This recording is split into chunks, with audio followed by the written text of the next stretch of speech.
আসসালামু আলাইকুম রহমতুল্লাহ। 79 service error turn off then turn on, এটা হচ্ছে SP400401 এই প্রিন্টারে ইররটা দিচ্ছে। তো এটা মূলত দিলে হচ্ছে আমার ফার্মওয়্যারটা আপডেট দিতে হবে, এই প্রিন্টারের ফার্মওয়্যারটা আপডেট দিতে হবে। তো আমি নর্মালি হচ্ছে গুগলে গেলাম, গুগলে যাওয়ার পরে হচ্ছে আমার গুগলে ঢুকবো, প্রিন্টারের মডেলটা লিখে সার্চ দিব HP, এই যে নিচে দেখেন লেখা আছে, তো আমি লিখলাম না, আপনারা লিখবেন SP400401 ফার্মওয়্যার।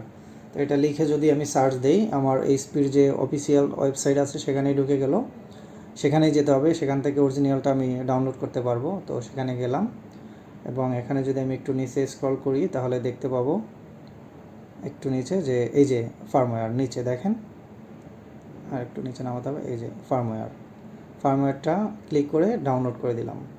আমার এই প্রিন্টারের ফার্মওয়্যারটা আপডেট দিতে হবে, ওকে, একটু সময় দিতে হবে এটা ডাউনলোড হতে হলে। তো এই যে 79 যে ইররটা দেখা, এটা হচ্ছে মূলত ফার্মওয়্যারটা আপডেট চাচ্ছে। তো এটা ডাউনলোড করলাম, এবার হচ্ছে আমি এটা আপডেট দিব। তো নর্মালি হচ্ছে এটা ডাবল ক্লিক করব, ডাবল ক্লিক করে এখানে ওই প্রিন্টারটা দেখিয়ে দিব। তো এই প্রিন্টারটার নাম হচ্ছে, আমার এখানে OCC লেখা আছে, যেহেতু আমার OCCর প্রিন্টার এই জন্য।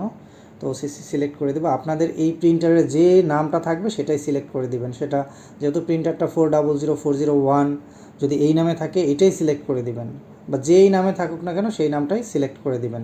তো আমার এটা OCC নামে আছে, এই জন্য OCC সিলেক্ট করে আমি সেন্ড ফার্মওয়্যার দিয়ে দিলাম। তো এটা সময় সাপেক্ষে ভিডিওটা অফ করে আমি আবার ভিডিওটা অন করেছি, এই জন্য প্রসেসটা খুব দ্রুত আগাচ্ছে। তো যাই হোক, এতটুকু সময় নিলাম।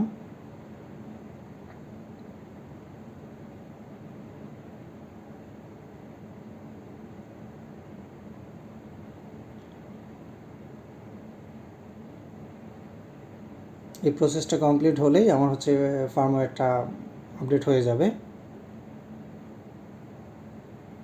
ওকে, ডান। আমার এরপরও যদি না হয় তাহলে আমি প্রিন্টারটা হার্ড রিসেট দিব, হার্ড রিসেট দিয়ে আবার নতুনভাবে কনফিগার করব। তো সেটাই আমরা এখন দেখব। আমার পাওয়ার বাটনটা চাপ দিতে হবে, প্রিন্টার অফ আছে, পাওয়ার বাটনটা চাপ দিয়ে আমি ডিসপ্লের ঠিক বাম পাশে দেখেন এই যে আঙ্গুল দিয়ে চেপে ধরলাম, এখানে কোনো বাটন নেই, জাস্ট নর্মালি ডিসপ্লের উপরে টাচ দিয়ে ধরে রাখলাম। তো সেক্ষেত্রে একটু সময় দিতে হবে, আমি কিন্তু পাওয়ার বাটন ছেড়ে দিয়েছি পাওয়ার দিয়েই। তো যাই হোক, প্রিন্টারটা হচ্ছে স্টার্ট হচ্ছে। তো এই বাটনটা ছাড়বো না যতক্ষণ পর্যন্ত এখানে পার্মানেন্ট স্টোরেজ লেখাটা না আসবে। তো চেপে ধরে আছি।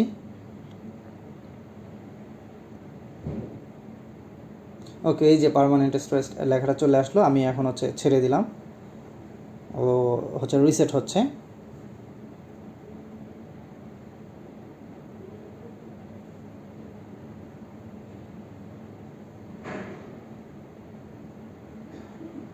একটু সময় নেবে আর কি। ওকে, ল্যাঙ্গুয়েজটা সিলেক্ট করে দেবো ইংলিশ, ইয়েস।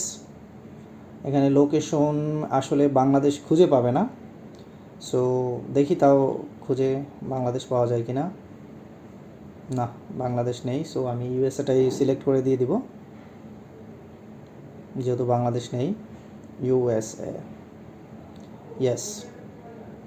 ওকে, আমার কিন্তু প্রবলেম সলভ হয়ে গেছে, আমার ওই ইররটা আর নেই।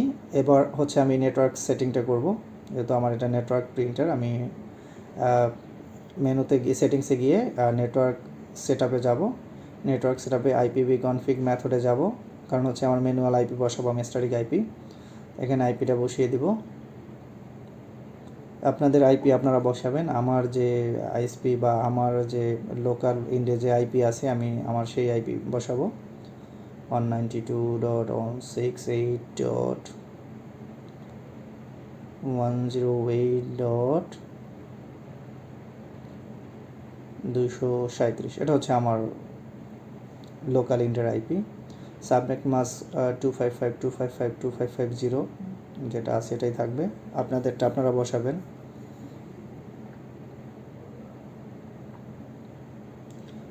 এটা বসিয়ে ওকে করে দিব। এবার হচ্ছে গেটওয়েটা বসাবো, 192.168.108.001, ওকে করে দিব, ইয়েস। আমার TCP/IP কনফিগার হয়ে গেল, মানে আমার নেটওয়ার্ক কনফিগার হয়ে গেল। এবার আমি একটা প্রিন্ট দিয়ে দেখব।